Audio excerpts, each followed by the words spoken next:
Hi, everyone, and welcome to another episode of MM Live with Shanna and Vanessa.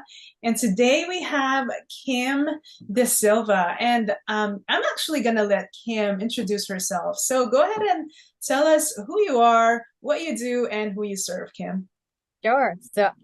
Yes, my name is Kim, and I help moms bring the romance back to their relationships or nurture the love and romance in their relationships because it's not always necessary that, we have to restore it. Sometimes we just need to give it some stroking, some tender loving care and to, just keep it burning bright. And that's what I do. I help moms who, they're ready to reconnect with their partners or they're just looking for tips to keep enjoying the benefits of being in a healthy, nurturing, supportive relationship. That's awesome.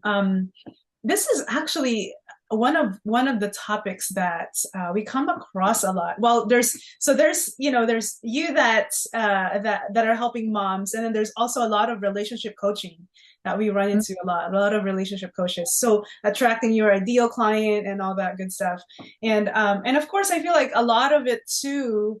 Um, boils down to knowing what you want as a woman. It does. It does. It boils down to knowing what you want. It also boils down to showing appreciation for our partners and appreciating ourselves. What I find happens a lot is that many times, we lose confidence in ourselves or we lose that little bit of self-love. And then that immediately reflects in how we treat those closest to us, Right. mainly our partners, because they're the ones in the most vulnerable space with us, the space that is most exposed. So they get the brunt of it. So I think it boils down to knowing what you want and also being able to nurture and cherish the person that you are with and to build that what I call a positive loop in the sense that you appreciate yourself, you appreciate your partner appreciates themselves, they appreciate you, but there's that constant back and forth of that. Right. Before we get into deep, I wanted to ask your three advice on keeping the love alive or burning, as you say. All right, well, and people who have been following any of my talks for a while are probably tired of hearing me say it, but I think it needs to be said. Be complimentary. So number one is be complimentary, and that's to yourself and towards your partner. Number two is don't talk about your relationship with other people. There are only two of you in that relationship. Remember that. And then number three is to go to bed at the same time regularly. So those are three of my favorite ones. Very interesting. Wow. And I would like to sometimes of course there's always like LQ, lovers quarrel. And what would you say like I know that like the three things, right? The third one was to go to sleep at the same time. What if there was something else happen before going to sleep? What would that be? Mhm. So in terms of like resolving a conflict before going to bed, and so well, that's where it's kind of twofold. So there's the element of going to bed at the same time regularly. It doesn't have to be every single night, but for the most part, at least there is that effort in general to be going to bed around the same time. Now, in terms of conflict, and I can tell you, I used to be the queen of conflict avoidance. I mean, I used to say I could be a Cirque du Soleil performer, the way I would bend over in all sorts of directions to avoid a conflict. So I totally understand that. But then that's not really being proactive in your relationship. That's just kind of papering over the cracks and expecting that you have a solid foundation when you're just ignoring the problems in the room. So in terms of conflict resolution, it always depends on where the couple is in their relationship at that time. Now, what I find happens is that couples generally have the same arguments over and over. Those arguments for a lot of the ladies that I work with stem around things like, the schedules. It stems around who's doing what for the children, who's doing what chores, who is pulling their weight, or who feels the other one is not pulling their weight. And what I can say is that very often those arguments are never actually about that issue. It's never about who's taking out the garbage. That's not it. I've heard that. Yeah.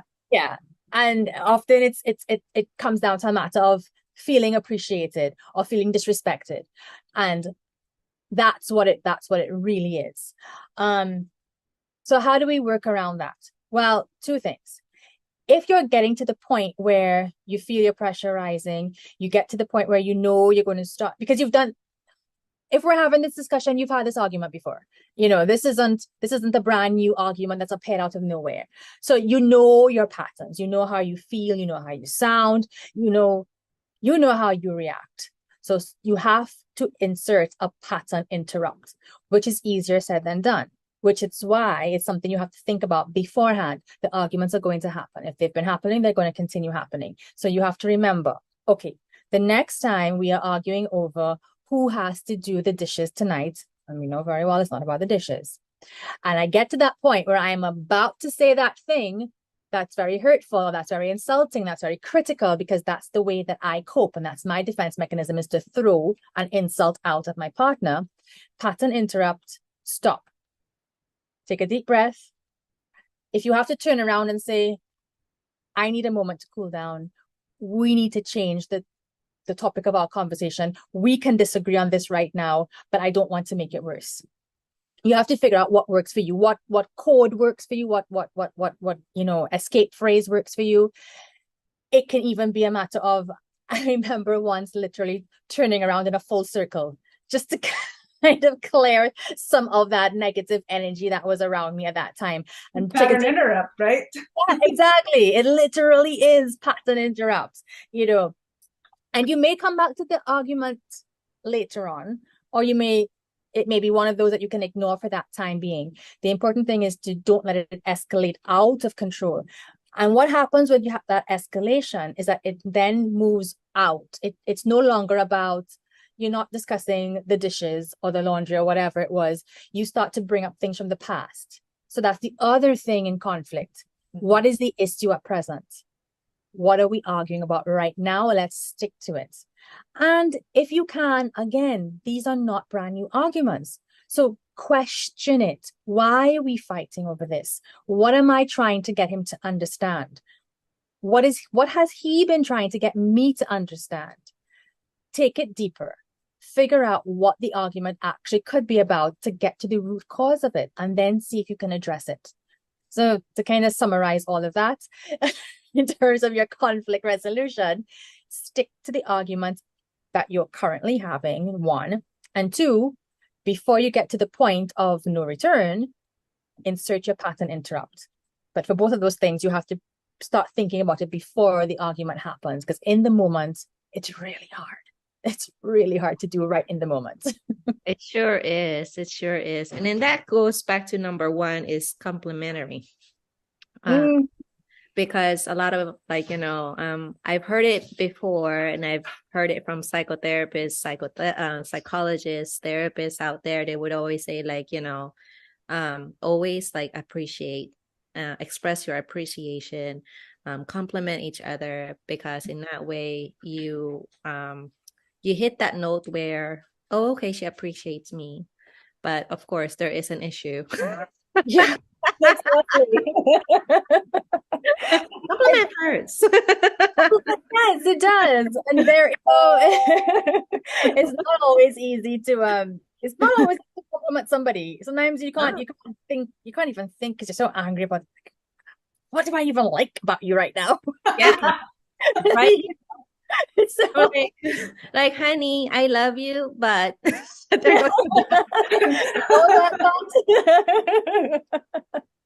oh gosh. So there are a couple of things to help, and as you pointed out, they're the psychotherapists, the counselors, the marriage counselors, they're always talking about the the idea of being complementary.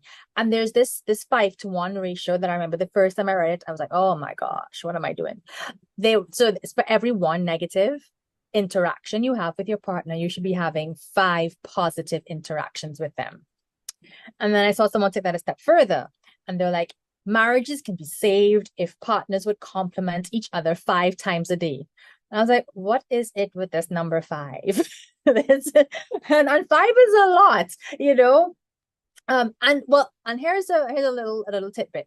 So the thing about the number 5, you know, the five positive interactions for every one negative, that is a sign of excellence. So in a way, you could say that's what you're working towards. So don't feel bad if you're not there yet. That's like the gold standard, and that's fine. I think I'm at about 3 compliments for the day. That's what I was going to say too. I'm not hitting 5 yet. And then how do you hit your 5? Because it's a lot. So there are different ways. First of all, make your list of things you like or admire about your partner.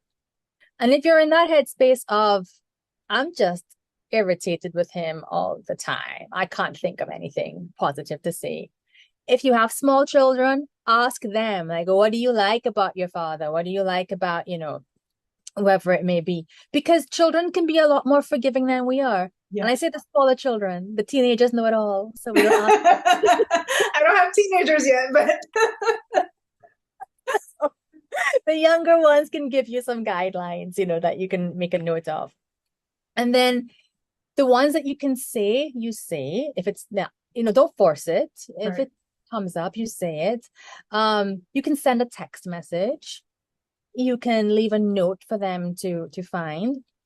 And I remember at one point when I was, you know, really irritated with my husband and I couldn't think of the nice things to say. I didn't want to say the nice things. I told him when he was asleep.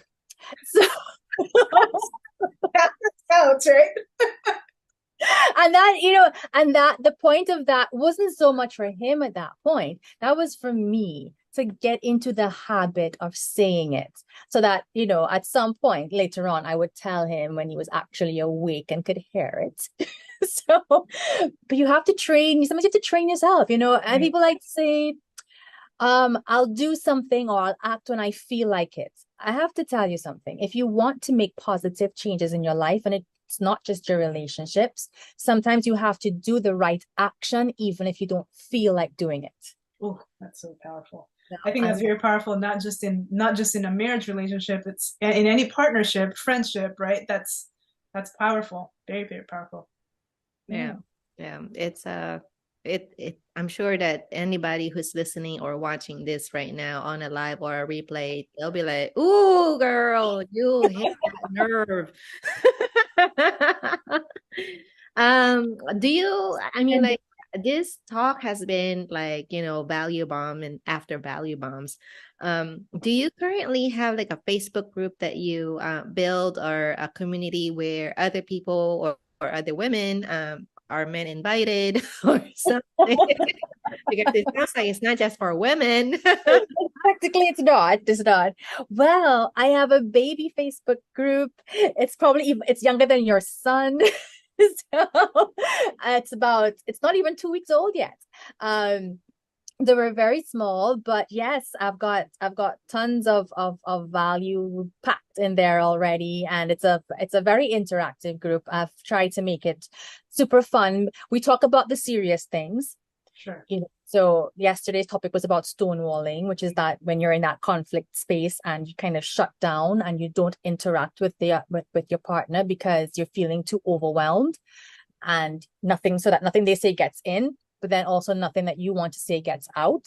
And that's that's almost a signal to your partner that I'm done with you, I'm not interested anymore, as opposed to you're actually really internalizing what they're saying. And they say that men do that more than women. All I'm going to say on that note is that conflict avoidance queen here was the champion of that. So I think there are lots of women who do it too. But yeah, so and you know, so the group is there. It's called Moms, Marriage, and Relationships. Oh, that's very nice. Very, very hyper targeted. I'm sure that people are already like searching for it. But we would love to go ahead and drop that link in the show notes below. And for those who are actually listening live or replay, don't forget to give us some hearts. That's how Facebook likes it. And for those who are streaming in other platforms, we would like to get your opinions as well, and we'll give that links. Is there any other, like, do you have like a upcoming workshops or master classes that you have, like, ongoing? I do not. I will be participating in something called the Heart and Soul Expo next month. Wow. I'll have to send you a link to that because I myself, I can't remember the exact dates at the moment. So Oh, is that going to be this year? 2021, 2020? What, yeah. where are we at right now? 2022? Oh my gosh. No, the days, it's crazy. It is oh, there we are. It is the 1st, 2nd, and 3rd of November. And this is online, or is it in person? It is online. So Oh. yeah. And I believe that one is free. Yes. Oh, I see. Yeah. We'd love to get that link, and then we'll go ahead and share that for those who are listening with us and during at that time. Are you one of the speakers, Kim? I am. Well, I will be going live 3 times, I think, during the expo. It's more like booths. So you come and you see who you want to find, you want to learn more about, and that. So it's not, Like a virtual summit. A virtual summit, yeah, pretty much. And yeah. And I'll also share a link with you for so what we just talked about, we talked about 3 of the tips. So I do have a guide that goes into 5 of them in more detail with the implementation tips. Right. So Cool. that. Nice. Any final words of wisdom? One thing that you can go and leave them behind with and apply it right now. Well, it's not an easy one, but it's be the change you want to be. I'm sure it's an expression you've heard before, but the reality is you're the one listening to this. You're the one looking to make the change. Maybe it's not him as yet. So we can't change him, change you. That may be where we need to start. Yeah, that's really good. Final, like, a slap in the face kind of thing, but it's a reality.